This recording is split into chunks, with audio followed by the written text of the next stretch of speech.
महाराष्ट्राच्या राजकारणात सध्या वेगवेगळे वारे वाहताना दिसत आहेत। त्यात दिल्लीचे वारे आहेत, महाराष्ट्रातले मतलबी वारे आहेत। एकंदरीत या महाराष्ट्राच्या राजकारणात सध्या वाऱ्यावरची वरात आपल्याला दिसते आहे। पण कितीही वारे वाहत असले, किती वादळ आली तरी महाराष्ट्राच्या राजकारणातले ठाकरी वारे जे आहेत ते काही हटत नाहीत आणि ते काही थंड पडत नाहीत। असं एकंदर चित्र आहे। ते कायम आहेत।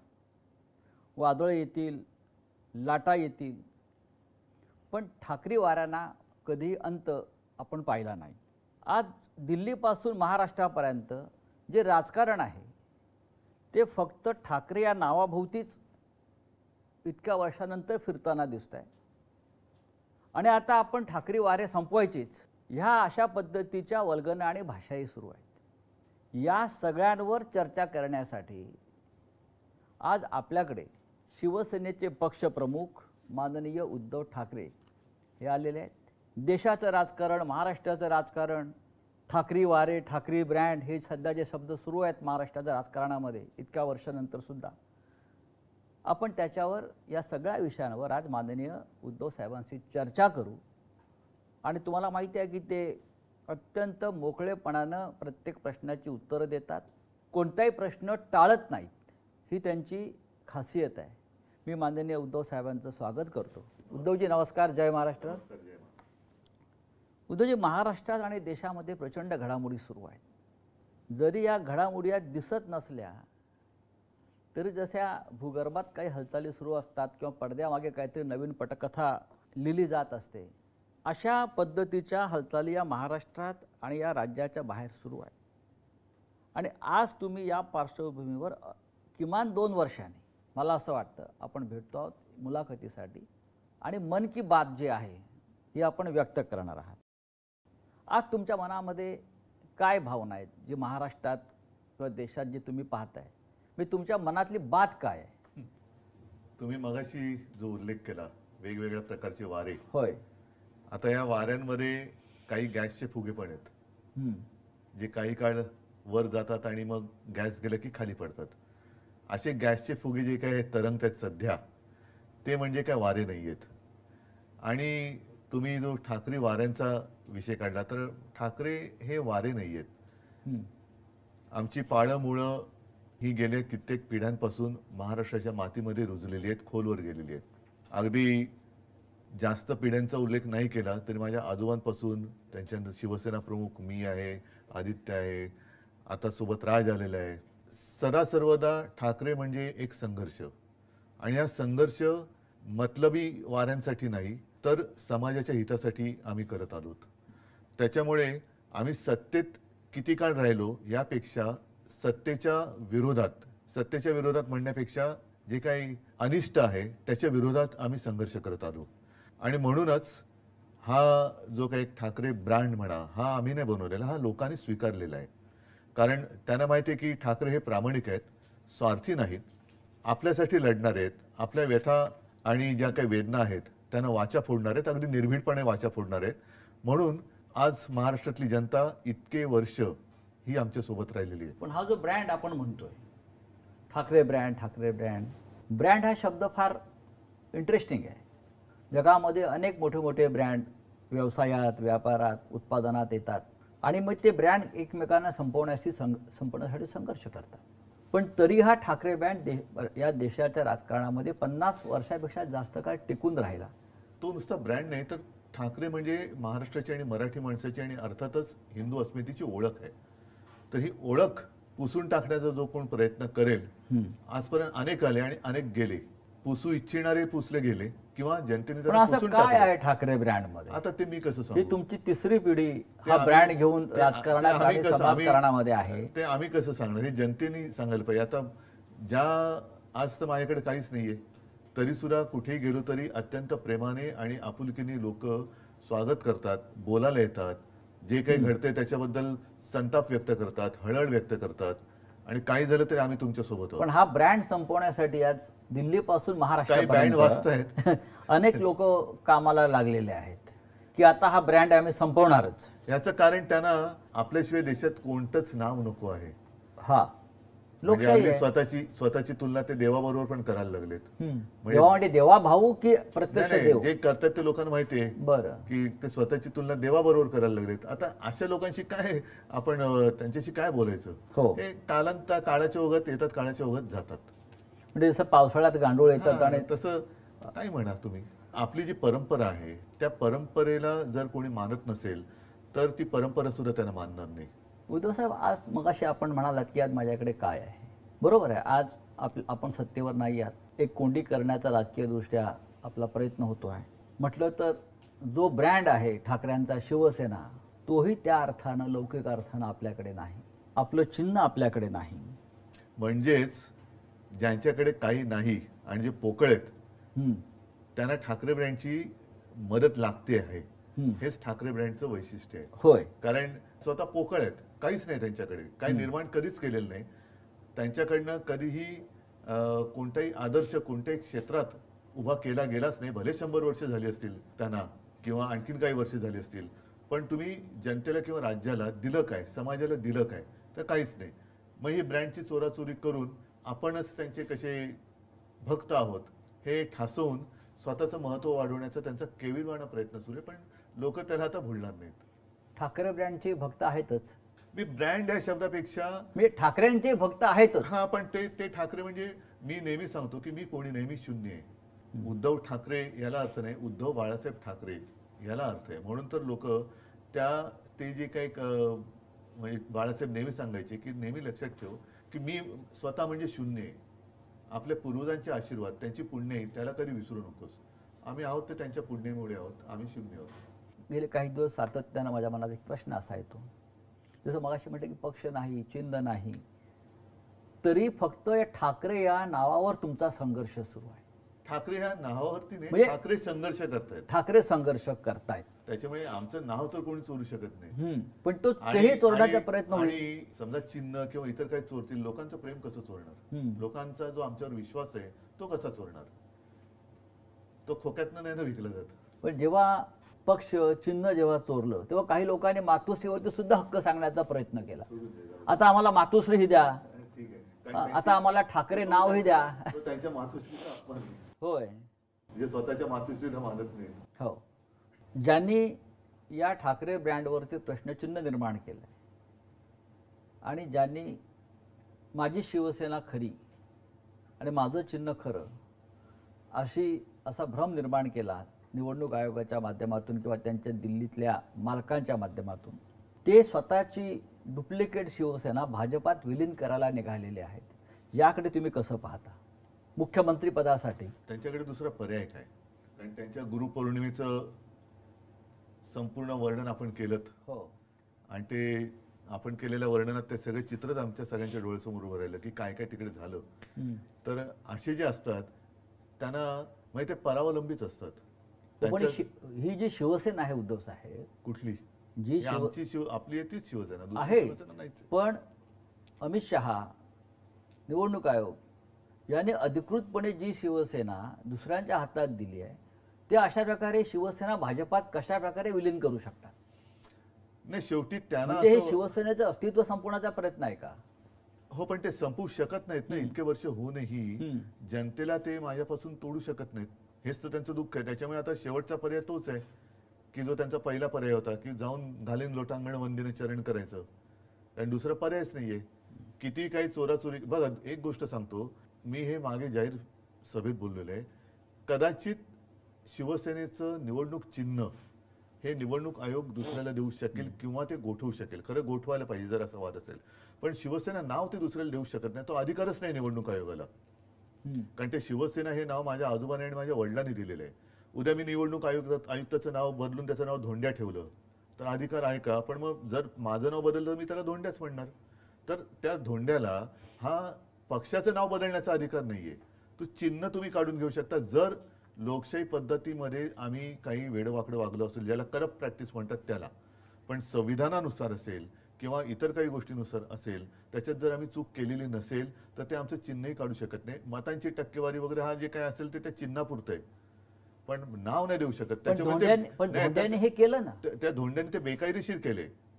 त्या धोंड्याला शिवसेना नाव दुसऱ्याला देताच येत नाही ना. तो त्याच्या अधिकारच्या बाहेरच आहे. पण त्या धोंड्याला शेंदूर फासणारे दिल्लीत बसलेत म्हणून चालतंय. कारण एक धोंड्या गेला आणि दुसरा धोंड्या त्या खुर्चीवर बसलाय आणि तरी तो निर्णय बदलायला तयार नाही. पण ते लोक नाही ऐकणार त्यांचं. शेवटी चोरीचा माल जो आहे, आता तुम्ही चोरून मतं मिळवलीत आणि त्याच्यावरती जर का मर्दुमकी गाजवत असाल तर चोर तो चोरच आहे. उद्धव साहेब, गेल्या वर्षभरात राज्यात आणि देशामध्ये अनेक घडामोडी घडल्या म्हणा, उलथापालथी झाल्या म्हणा. लोकसभेच्या निवडणुका होऊन 1 वर्ष झालं. या 1 वर्षात सुद्धा बऱ्याच घडामोडी देशात आपण घडताना पाहिल्या. मुख्य म्हणजे 1 वर्षापूर्वी नरेंद्र मोदींनी लोकसभेतलं बहुमत गमावलं. मोदीसारख्या विष्णूच्या अवतारानं लोकसभेत बहुमत गमावणं, याकडे तुम्ही कसं पाहता? काय होतं की ते एक आपल्यामध्ये काही म्हणी म्हणा किंवा काही गोष्टी आहेत की तुम्ही कदाचित सर्वजणांना एकदा मूर्ख बनवू शकता. एकाला तुम्ही सर्वदा मूर्ख बनवू शकाल, पण सर्वांना सर्व काळ मूर्ख बनवू शकत नाही. मला असं वाटतं याच्यामध्ये सगळं आलं. हळूहळू त्या जे काही गारूड टाकलं होतं त्यातनं लोक बाहेर पडायला लागलेत आणि आता तर आणखीन पडलेत. शेवटी तुम्ही किती काळ लोकांना देणार? म्हणजे 5 वर्ष दिली, 10 वर्ष दिली. ही 5 वर्ष आणि 10 वर्ष ही जनतेच्या आयुष्यातली, म्हणजे देशाच्या आयुष्यातली आहेत. देशाच्या आयुष्यातली ही वाया गेलेली वर्ष. म्हणजे 14 साली समजा 10 वर्षाची लोक होती, ती आता मुलं होती, ती आता आली ना 21व्या वर्षात आली. मग त्यांना 21व्या वर्षानंतर तुम्ही 10 वर्षापूर्वी जे काय सांगितलं होतं की आम्ही एवढ्या नोकऱ्या देऊ, आम्ही असे उद्योग देऊ, आम्ही असं ते देऊ, ते कुठे आहेत? आणखीन 10 वर्ष खूप झाली. देश म्हणजे आपला किती कोटी अब्जाचा झाला आता? 140 कोटी. 140 कोटी. म्हणजे दुसरं काही नसलं तरी जगामध्ये नंबर 1 आपण लोकसंख्येत आहोत. तिसरी अर्थव्यवस्था, महाअर्थव्यवस्था झाली नसली. नाही, पण एक मी काल वाचलं एका ठिकाणी की अमेरिकेतली एक कंपनी, तिची अर्थव्यवस्था ही आपल्या देशापेक्षा जास्त आहे, जी गेल्या 10-1 वर्षापूर्वीच जन्माला आलेली कंपनी आहे. बरं. आणि तिची अर्थव्यवस्था ही आपल्या देशाच्या अर्थव्यवस्थेच्या बरोबरीने किंवा आपल्या देशाच्या अर्थव्यवस्थेपेक्षा जास्त आहे, एका कंपनीची. मोदींनी जे बहुमत गमावलं त्यात महाराष्ट्राची भूमिका अत्यंत महत्त्वाची. हो. महाराष्ट्रानं लोकसभेला आपण सगळ्यांनी, जी इंडिया ब्लॉक होता किंवा महाविकास आघाडी असेल, 31 जागा एकत्रित जिंकल्या. हे कसं शक्य झालं? याचं कारण त्यावेळेला महाविकास आघाडी खूप ताकदीने आणि एकजुटीने लढली. बूथ लेवलवरचा कार्यकर्ता सुद्धा अत्यंत जागरूक होता आणि ज्या काही गोष्टी ह्या त्यांच्याकडनं अब की बार 400 पार हे संविधान बदलण्यासाठी होतं, हे लोकांना कळलं. म्हणजे आम्ही पटवून देण्यात यशस्वी झालो म्हणण्यापेक्षा आपली लोक एवढी काही मूर्ख नाही आहेत की त्यांना ह्या गोष्टी कळत नाहीत. जनतेने हे ओळखलं आणि त्यांनी हे नको म्हणून मतदान केलं. म्हणजे लोकांना कळलं नाही. जे मी तुम्हाला सांगितलं की तुम्ही आतापर्यंत बोलत आलात, नुसतंच बोलताय, करताय काय? आणि ह्या सरकारचं म्हणा किंवा अगदी नाव घेऊन बोलायचं भाजपाचं जे एक धोरण आहे की सर्वसामान्य जनतेला नेहमी चिंताग्रस्त ठेवायचं, एक तणावग्रस्त ठेवायचं आणि त्या तणावग्रस्तामध्ये जाऊ दे ना बाबा, भानगड नको, यांना देऊन मोकळं हो. ती परिस्थिती सतत निर्माण करून ठेवायची. अस्थिरता, देशात अस्थिरता ठेवायची. मग ती जातीपातीत असेल, समाजात असेल, आर्थिक असेल, इतर काही असेल, आणि त्या अस्थिरतेचा दुरुपयोग करून त्यांच्या डोक्यावरती राज्य करायचं, ही यांची नीती आहे. आणि त्याच्यामध्ये परत तोडाफोडा आणि राज्य करा ही इंग्रजांची नीती अवलंबायची. म्हणजे फोडा झोडा आणि राज्य करा. हा, आता तोडा फोडा झोडा आणि म्हणजे स्वतःच बोलायचं बटेंगे तो काटेंगे आणि बटवारा तुम्हीच करताय. अशा प्रकारच्या प्रचारानं जे तुम्ही लोकसभेला गमावलं ते विधानसभेला गमावलं. फक्त 6 महिन्यामध्ये हे कसं घडलं याचं तुम्ही बघा, विश्लेषण याच्यामध्ये कसं एक सांगतो, सगळ्या गोष्टीवरती आपण आपले हात वर करण्यात काही अर्थ नाहीये. काही गोष्टी जबाबदाऱ्या आहेत, स्वीकारल्या पाहिजे. ईव्हीएमचा घोटाळा ह्याच्यावरती खूप मोठी चर्चा सुरू आहे. मतदार यादींबद्दल त्याच्याबद्दल चर्चा सुरू आहेत. बोगस मतदार त्याच्याबद्दल चर्चा सुरू आहे. मतदार कसे वाढले हे आता लोकांसमोर आलेले आहे. म्हणजे ही एक गोष्ट नाही, पण त्याचबरोबरीने काही ज्या त्यांनी योजना जाहीर केल्या जी आता फसगत झाली, लाडकी बहीण असेल, आणखीन काही असेल. महत्त्वाचा मुद्दा काय की निवडणूक जेवढी मोठी असते त्यावेळेला वाद हे थोडे मी म्हणेन कमी असते. निवडणूक छोटी होत जाते. छोटी कोणत्या अर्थाने मी म्हणतोय, मतदारसंघाच्या ह्याने बोलतोय. तशी कोणतीच निवडणूक छोटी किंवा मोठी नसते. मतदारसंघ छोटा होत जातो तसं त्याच्यामध्ये स्पर्धा ही वाढत जाते.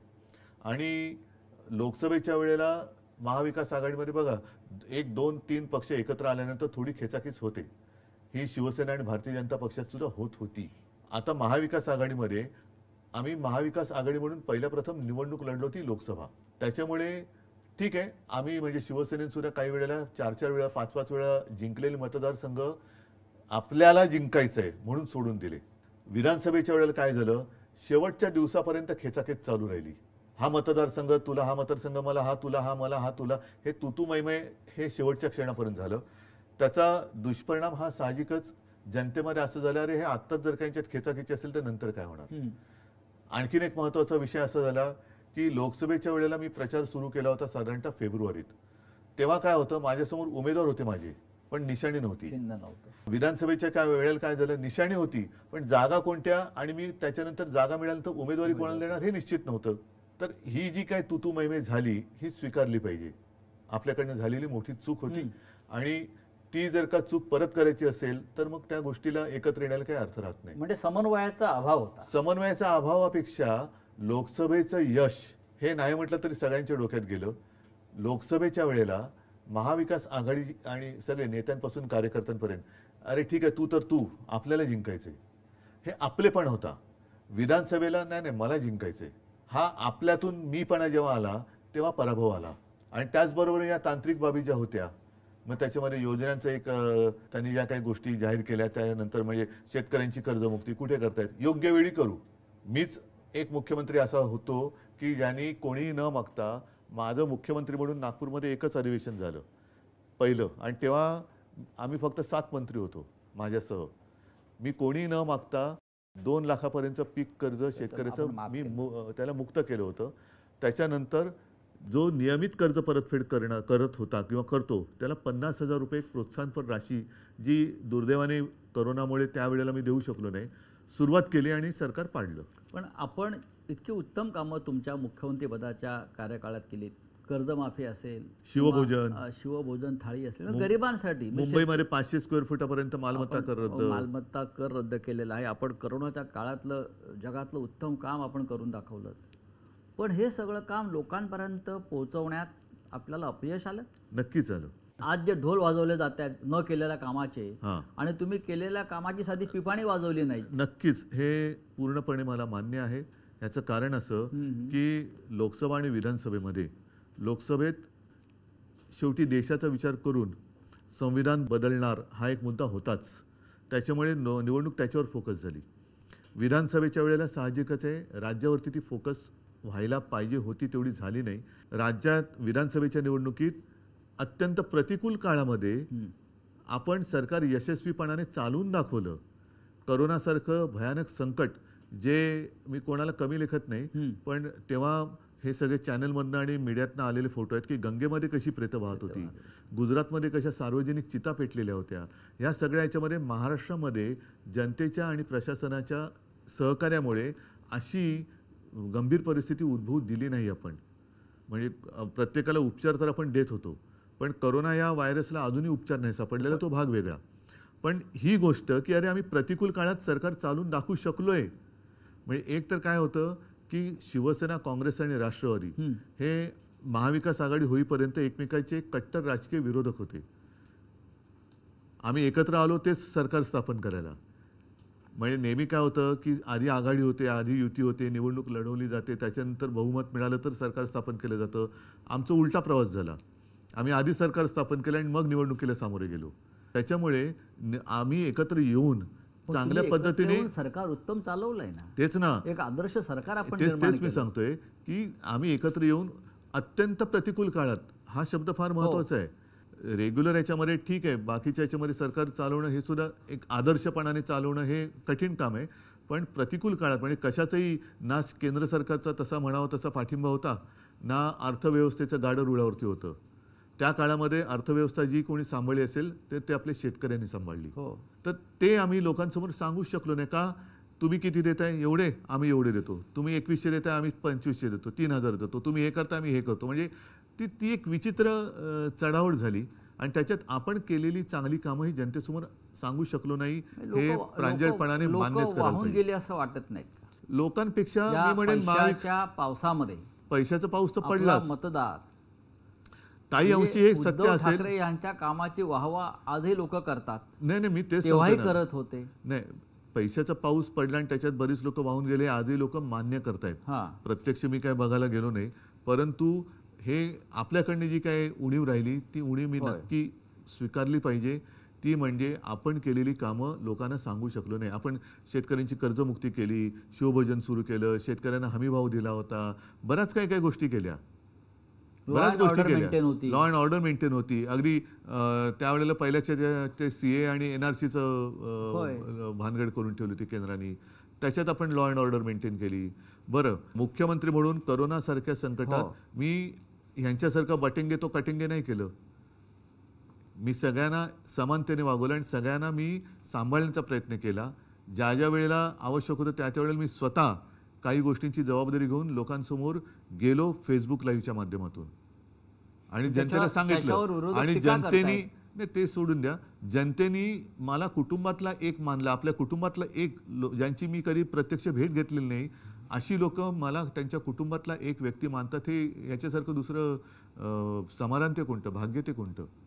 भारतीय जनता पक्षाला स्वबळावर इतक्या जागा मिळतील म्हणजे याच्यामध्ये, हे त्यांच्या स्वप्नातही त्यांना वाटलं नसेल. म्हणजे तुम्हाला असं वाटलं होतं का? मला नाही, मी म्हटलं ना, त्यांनाही त्यांच्या स्वप्नात कधी वाटलं नसेल.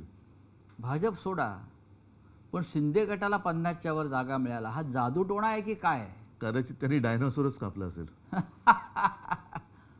असं कापाकापीतून मतदान होतं असं त्यांना वाटतं. पण कारण अचानक 50च्या वर जागा ह्या- अशा पक्षाला मिळाव्यात. पहिली गोष्ट एक सांगतो, ह्या जादूटोणा वगैरे या विषयावरती माझा तर काही विश्वास नाही. म्हणजे या भाकड कथा आहेत सध्याच्या आहे. राज्यकर्त्यांचा आहे. पण त्यातून एकच आहे की त्यांची मानसिकता कळते की दुसऱ्याचं वाईट व्हावं हे त्यांच्या कृत्यातून कळतं. म्हणजे ते रेडा कापला असेल त्यांनी तर त्या रेड्याचा जीव नाहक गेला, त्याच्यामुळे काही घडतंय असा माझा अजिबात विश्वास नाही. पण त्यांच्या कृतीतून त्यांच्या मनातलं जे काळं बेरं आहे ना ते लोकांसमोर येतं. म्हणून त्याला काळी विद्या म्हणतात, कारण त्यांच्या मनातलं जे काळेपण आहे ते लोकांसमोर येतं. पण माझा या भाकड कथेवरती विश्वास नाही. जे निकाल लागले महाराष्ट्रामध्ये, राहुल गांधी म्हणतात, राहुल गांधी एक महत्त्वाचे नेते आहेत, लोकसभेतले विरोधी पक्ष नेते आहेत.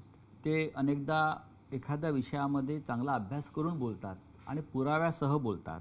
राहुल गांधींना महाराष्ट्रातल्या विधानसभेचे निकाल हे संशयास्पद वाटत आहेत आणि त्याच्यावर ते देशात आणि देशाबाहेरसुद्धा महाराष्ट्राच्या निकालावर बोलतात की हे संशयास्पद निकाल आहेत. एक गोष्ट लक्षात घेण्यासारखी आहे हां, की महाराष्ट्र विधानसभेचे निकाल लागल्यानंतर एवढं बहुमत मिळालं, 5वी हो हो जल्लोष कुठे झाला? अख्खा महाराष्ट्र आनंदाने न्हावून निघायला पाहिजे होता, हो. तो अवाक्ता झाला होता. अजूनही लोकांना, म्हणजे लोक मला अजूनही सांगतात की साहेब, ग्रामीण भागातले लोक, की साहेब आम्ही ठरून तुम्हाला मतदान केलं तरी आमच्या गावामध्ये एवढीच मतं ही मिळूच शकत नाही तुम्हाला, आम्ही सगळ्यांनी ठरवून मतदान केलं होतं. पण काय करणं, म्हणजे एक एक पुरावेच्या पुरावे नष्ट केले जातात, मानले जात नाहीत.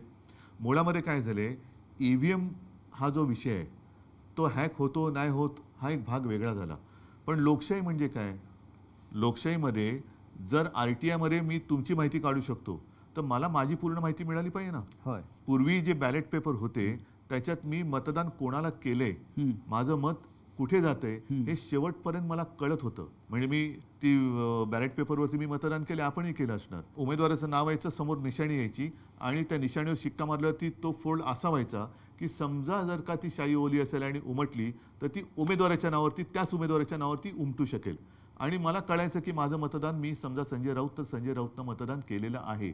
आता काय होतंय, मी बटन दाबतो, मशालीचा दिवा पेटतोय, आवाज येतोय, आतमध्ये रिसीट दिसते.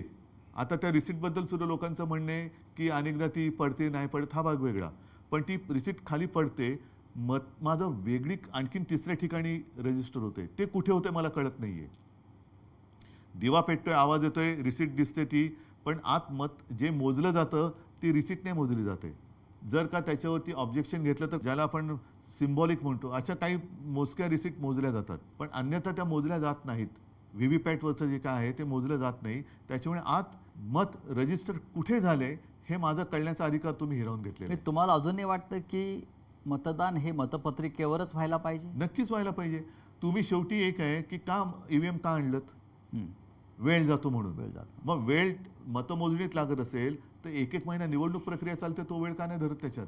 माझ्याकडे जर 1 तारखेला मतदान झालं महाराष्ट्रात आणि दुसरीकडे बिहारमध्ये वगैरे 30 मेला मतदान होत असेल तर मधला वेळ माझा गेलाच ना. मग फरक काय पडतो? 30 तारखेनंतर 4 दिवस तुम्ही मतमोजणीत लावले तर काय असं मोठं आव्हाड कोसळते? आणि अनेक म्हणजे अगदी मला वाटतं अमेरिकेत वगैरे सुद्धा अजूनही बऱ्याच ठिकाणी बॅलेट पेपर आहे. UK मध्ये ब्रिटनमध्ये पण बॅलेट पेपर आहे. मग ते काय आपल्यापेक्षा मागच देश आहेत?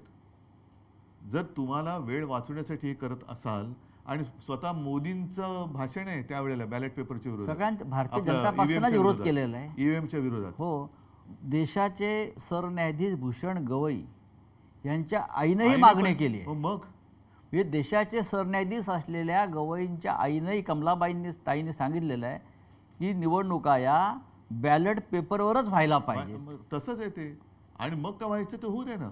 मग त्याच्यानंतर तुम्ही जिंकलात आणि तुम्हाला 288 पैकी 500 जागा मिळाल तरी मग आम्ही कोणी काय बोलू शकतो? याच्यात एक महत्त्वाचा फॅक्टर जो राहुल गांधी सांगतात, 60 लाख अचानक वाढलेलं मतदान संध्याकाळी 5 नंतर आणि मतदार यादीतला झालेला ठरवून केलेला घोळ, नावं कापणं.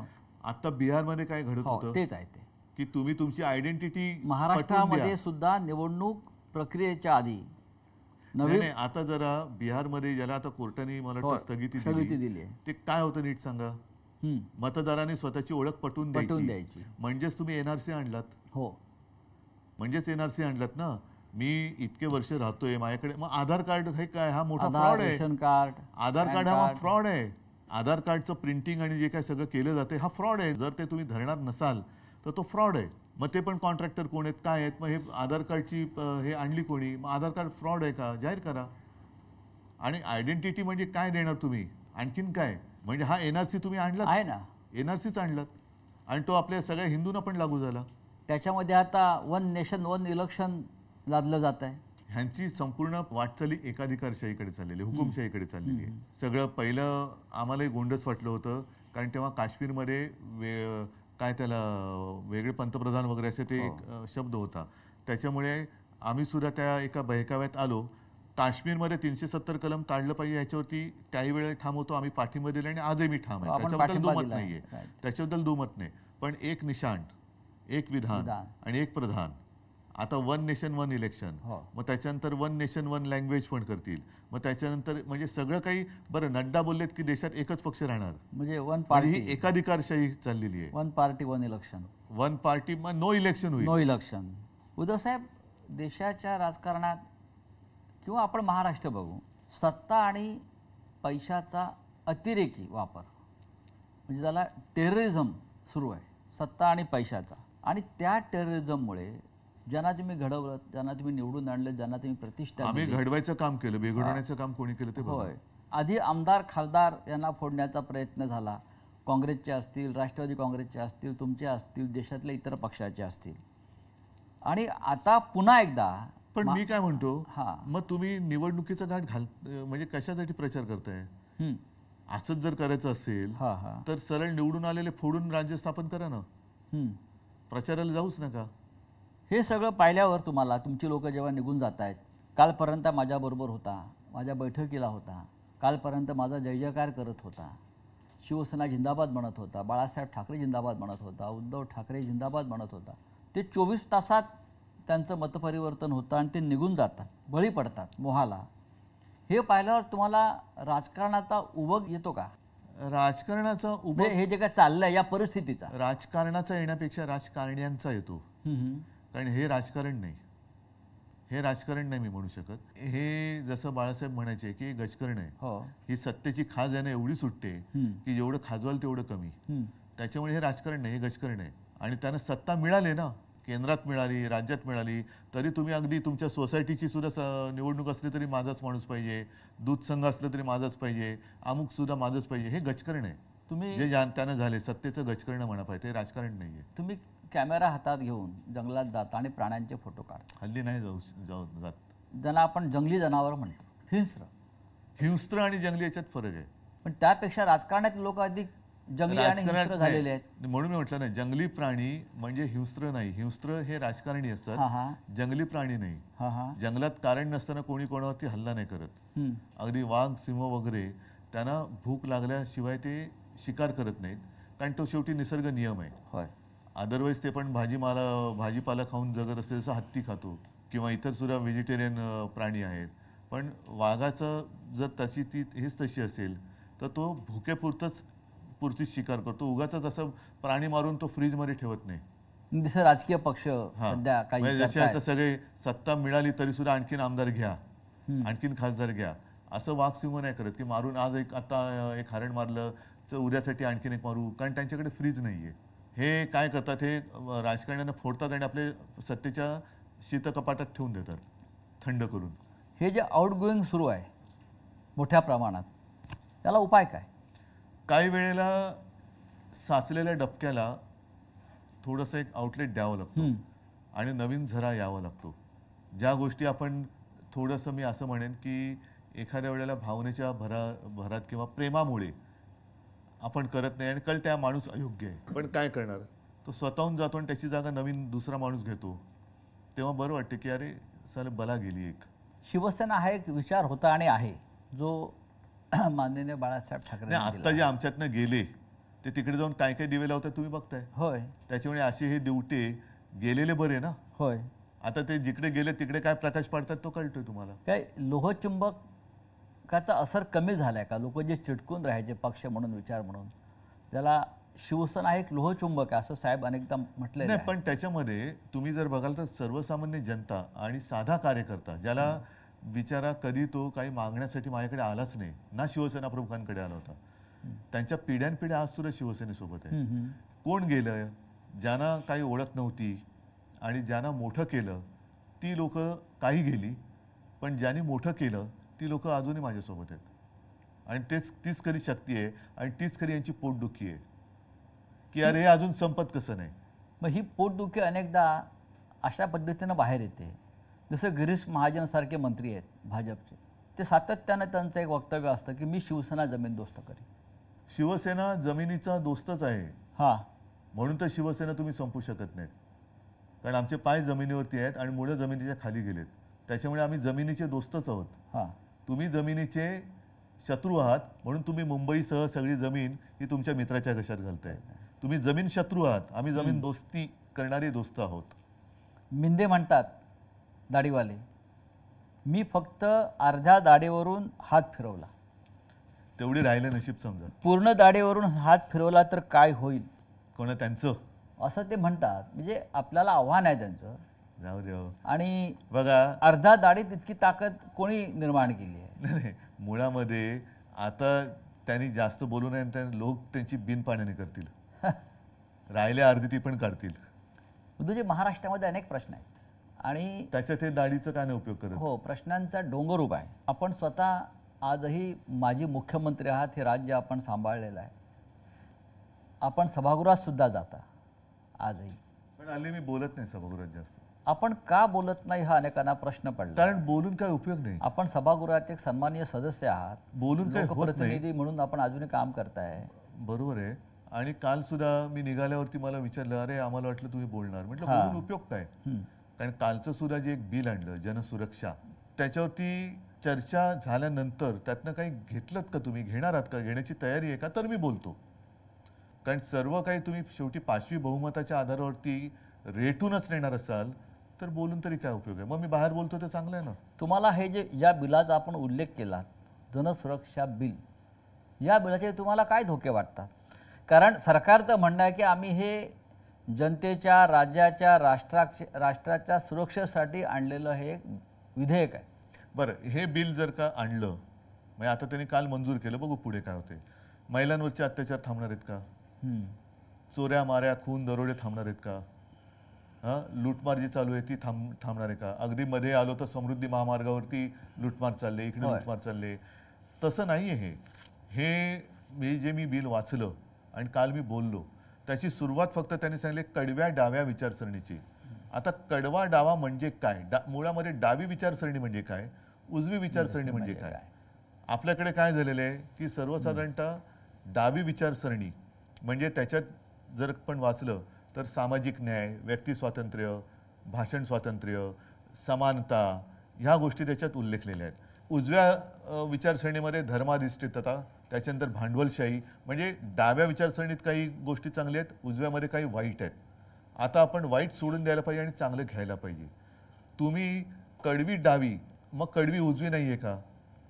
जर का उजवी विचारसरणी ही धर्मावरती आधारित असेल तर काल तुम्ही पत्रकारांसमोर बोलताना जो विषय बोललो की पेहलगाममधल्या अतिरेक्यांनी धर्म विचारून गोळ्या घातल्या, मग ते कडव्या उजव्या विचारसरणीचे म्हणून त्यांना तुम्ही सोडून देणार आहात का? तर असं करण्यापेक्षा तुम्ही दहशतवादी, देशविघातक, देश विघटनकारी या शक्तींविरोधी आतापर्यंत आपण लढत आलेलो आहोत. अमित शहा पण बोललेत की आता नक्षलवाद संपत आलेला आहे. नक्षलवाद किंवा दहशतवाद संपवायला आमचा पूर्ण पाठिंबा आहे. या कायद्याचा राजकीय दृष्ट्या गैरवापर होईल अशी भीती वाटते. जसा मिसाचा झाला, नाही पण टाडा नावाचा कायदा आला, मिसा आला आणीबाणीमध्ये, पोटा आला, असे अनेक कायदे याच कारणासाठी आणि आणि त्या सगळ्या कायद्यांना भारतीय जनता पक्षाने विरोध केला होता. आणि आज त्याच प्रकारचा कायदा नाव बदलून महाराष्ट्रामध्ये आत्ताच गेल्या 8-10 दिवसापूर्वी भारतीय जनता पक्षाने देशभर आणीबाणीचा 50वा दिवस विचित्र पद्धतीने त्याची आठवण करून देण्यासाठी केली. आता हीच लोक होती यांनी त्यावेळेला आणीबाणीला विरोध केला होता. आता तीच लोक आहेत जे आणीबाणी आणू इच्छित आहेत किंवा आणीबाणी त्यांनी ऑलरेडी अघोषित आणलेली आहे. म्हणजे ज्या गोष्टीला तेव्हा त्यांनी विरोध केला होता तीच गोष्ट ते आता आणतायत. निदान इंदिरा गांधींनी उघड तरी केलं होतं की आणीबाणी लागते किंवा लावतंय, यांच्यामध्ये ती हिंमत नाहीये. आता तुम्ही सुद्धा एका कायद्याचे बळी पडलातच ना. तुम्हाला सुद्धा PMLAच्या याच्यात काय संबंध होता तुमचा? त्याच्यानंतर कोर्टाने तुम्हाला सोडलंच. हा जो प्रकार आहे ना की तू आमच्या पक्षात नाही तर तुला टाळत टाकतो, आमच्या पक्षात नाही तर तुला मिसा लावतो, म्हणजे दुसरा तिसरा कोणता मोका आहे आणि मोका आहे PMLA असे आहे. म्हणजे आता जर का दहशतवाद किंवा नक्षलवाद संपवत आणला असेल तर आत्ता का कायदा आणताय? जर तुमच्याकडे 64 नावं आहेत तर ती नावं जाहीर करा, त्यांची पापं जाहीर करा आणि त्यांच्यावरती बंदी टाका. आम्ही कुठे काय म्हणतोय? आम्ही कधीही आत्ता सुद्धा मध्ये जे काय घडलं त्याच्यामध्ये सर्व पक्षांनी, राजकीय पक्षांनी पंतप्रधानांनी सांगितलं तुम्हाला देशासाठी चांगल्यासाठी जे करायचं करा, आम्ही तुमच्या सोबत आहोत. मग तसं आम्ही प्रत्येक वेळेला आत्तापर्यंत नक्षलवाद तुम्ही संपवलं. तिथले जे काही आत्तापर्यंत जेवढे काही पोलीस अधिकारी तिथे ड्युटी करून काही रिटायर झाले असतील, काही कदाचित पोलीस शिपाई, पोलीस अधिकारी त्यांचं बलिदान तिकडे झाले, सीमा सुरक्षा दलाचे जवान असतील, नागरिक असतील, यांनी शौर्याने त्यांचा मुकाबला केला नक्षलवाद्यांचा. हा कायदा तुम्ही आत्ता आणताय, पण त्या लोकांनी त्यांचं शौर्य गाजवलं आणि शौर्य गाजवून त्यांनी तो नक्षलवाद संपवत आणले. उद्धव साहेब, महाराष्ट्रामध्ये गेल्या 3 महिन्यात 675 शेतकऱ्यांनी आत्महत्या केल्या. त्यांची सुरक्षेचा कायदा कुठे? 675 शेतकऱ्यांनी 3 महिन्यात कर्जबाजारीपणा, नापिकी. एकच तुम्ही आता शेतकऱ्यांचा विषय हा आपण सोडायचा नाही, पण 1-2 वर्षापूर्वी उत्तरेतले शेतकरी रस्त्यावरती उतरले होते, त्यांना सुद्धा नक्षलवादी बोलले होते. मग नक्षलवादी कोण? तुम्ही शेतकरी जो त्याच्या न्याय हक्कासाठी रस्त्यावरती उतरला तो अतिरेकी. त्यांचं म्हणणं होतं की त्या आंदोलनामध्ये दहशतवादी घुसलेले. कुठे आहेत? आता सुद्धा वारीमध्ये अर्बन नक्षल घुसले, तशी कोणीतरी एक अशी आवई म्हणजे भीती निर्माण केली जाते. म्हणजे तुम्हाला हिंदूंचे सण सुद्धा मारायचे आहेत की वारीमध्ये नक्षलवादी घुसलेत म्हणजे वारीमध्ये जाऊ नका. म्हणजे कोणतं हिंदुत्व आहे तुमचं? कोणते राज्य? म्हणजे राज्यातल्या सरकारची तुम्हाला मानसिकता काय दिसते? मानसिकता त्यांची पूर्णपणाने गोंधळलेली आहेत. त्यांना सत्ता जी मिळाली तिचं नेमकं करायचं काय हेच कळत नाहीये. कोणासाठी सत्ता मिळवली? 675 शेतकऱ्यांच्या आत्महत्या या महाराष्ट्रात होतात. देशात त्याची चर्चा होते, जगभरातल्या माध्यमांनी त्याची दखल घेतली. देशात सर्वाधिक शेतकऱ्यांच्या ज्या सर्वाधिक आत्महत्या झाल्या त्याच्यात महाराष्ट्र नंबर 1 आहे. नंबर 1 आहे. म्हणजे महाराष्ट्र गुंतवणुकीत नंबर 1 नाही, महाराष्ट्र रोजगार देण्यात नंबर 1 राहिलेला नाही. महाराष्ट्राची घसरण अनेक कायदा सुव्यवस्थेत झालेली आहे, पण शेतकऱ्यांच्या आत्महत्येमध्ये जर महाराष्ट्र नंबर 1 असेल तर या सरकारविरुद्ध विरोधी पक्ष रान का उठवत नाही? बघा, निवडणुकीच्या आधी तर आम्ही रान पेटवलं होतं, ज्याचा परिणाम चांगला लोकसभेत आला. त्याच्यानंतर आता असं झालेलं आहे की नाही म्हटलं तरी सगळेच जण अवाक झाले की अरे एवढं वातावरण सगळं दिसताना असा निकाल लागू कसा शकला. त्याच्यामुळे सगळेच राजकीय पक्ष हे अवाक झालेत, जनता सुद्धा अवाक झालेली आहे की असं घडलं कसं. आता तो जो काही धक्का होता, नक्कीच धक्का होता. म्हणजे जे जिंकले त्यांनाही विजयाचा धक्का होता आणि आम्हाला सुद्धा पराभवाचा धक्का होता. साहजिकच आहे, धक्का म्हटल्यानंतर त्यातून थोडंसं सावरणं हे गरजेचं असतं. आता या गोष्टी जनतेच्या लक्षात आल्यात की अरे हे सगळं ही एक काहीतरी डोळ्यावरती पट्टी बांधली गेली आणि आत्ता ह्या संघर्षाला नुसती सुरुवात नाही तर धार येईल. कारण शक्तीपीठ महामार्ग आहे, कोणासाठी करताय? राज्याकडे पैसे नाही, लाडक्या बहिणींना द्यायला पैसे नाही, इथून आदिवासींचे पैसे तिकडे वळवा, यांचे पैसे तिकडे वळवा. मुंबई महानगरपालिका आता त्याच्या तिजोरीवरती यांनी डल्ला मारलाय, 2.5 लाख कोटीचं देणं करून ठेवलेलं आहे. म्हणजे इकडे पैसा नाही आणि तिकडे कॉन्ट्रॅक्टरची धन करण्यासाठी तुम्ही कॉन्ट्रॅक्ट काढतायत. शेतकऱ्यांची शेती म्हणजे आत्महत्या करणाऱ्या शेतकऱ्याला पैसे द्यायला यांच्याकडे पैसे नाहीत, पण शेतीतनं जाणारा रस्ता करणाऱ्या कॉन्ट्रॅक्टरला देण्यासाठी यांच्याकडे पैसे आहेत. म्हणजे ठेकेदारांसाठी चालवलेलं हे राज्य आहे. ठेकेदारांचं सरकार आहे. प्रचंड भ्रष्टाचार तुम्हाला दिसतोय. खड्डे पडतात रस्त्यावरती, पूल पडतायत. काल परवाकडे गुजरात मधला पूल पडला. म्हणजे भ्रष्टाचाराचे वेगळे वेगळे नमुने तुम्हाला या राज्यात भ्रष्टाचाराचे दिसतात. महामेरू आहे ते. त्याच्यानंतर ठेकेदारीचं राज्य सुरू झालेलं आहे. या सगळ्या परिस्थितीमध्ये सुद्धा महाराष्ट्रात जातीपातीचं राजकारण आजही कायम आहे किंवा ते ठेवलं जात आहे. महाराष्ट्र जातीत फाडला जावा आणि त्यानंतर ही फोडाफोडी करून आपलं राज्य कायम ठेवावं, ही भूमिका या राज्यकर्त्यांची आहे. दुसरं करू काय शकतात ते? मी जे बोललो ना की लोकांच्या घराच्या होळ्या पेटवायच्या आणि त्याच्यावरती आपल्या पोळ्या भाजायच्या. मग ते कधी हिंदू मुस्लिम कर, मग हिंदूंमध्ये मराठेतर कर, मराठी माणसामध्ये पुन्हा मराठी अमराठी कर, पुन्हा त्याच्यामध्ये म्हणून जे बाळासाहेबांचं वाक्य आहे, मराठेतर, ब्राह्मणेतर, 96 कुळी 92 कुळी, स्पृश्य अस्पृश्य, घाटी कोकणी, हे सर्व भेदाभेद गाडून मराठी माणसाची भक्कम एकजूट बांधा. आता तीच एकजूट ही यांच्या मुळावर येते म्हणून आता त्याच्यात तोडफोड करतायत. पण मराठा समाज रस्त्यावरती उतरला, त्यालाही सरकारनं थंड केलं सगळ्यांना. त्यांच्या मागण्या आता फार रेटल्या जात नाहीत. ओबीसीना त्यांच्या विरुद्ध उभं केलं, त्यांच्याही मागण्या अद्याप मान्य झालेल्या नाहीत.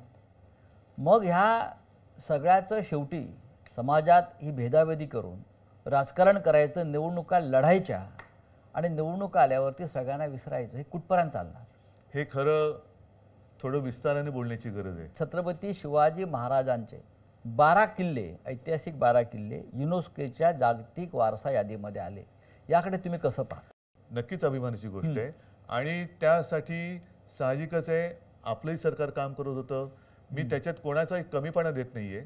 सगळ्यांनी प्रयत्न केले आणि केलेच पाहिजेत. मात्र युनेस्कोने त्या यादीत घेतल्यानंतर तिकडे गेल्यानंतर मात्र त्या किल्ल्यांची दुरावस्था लोकांना दिसता कामा नये. तिकडे चांगलं आपण काम केलं गेलं पाहिजे.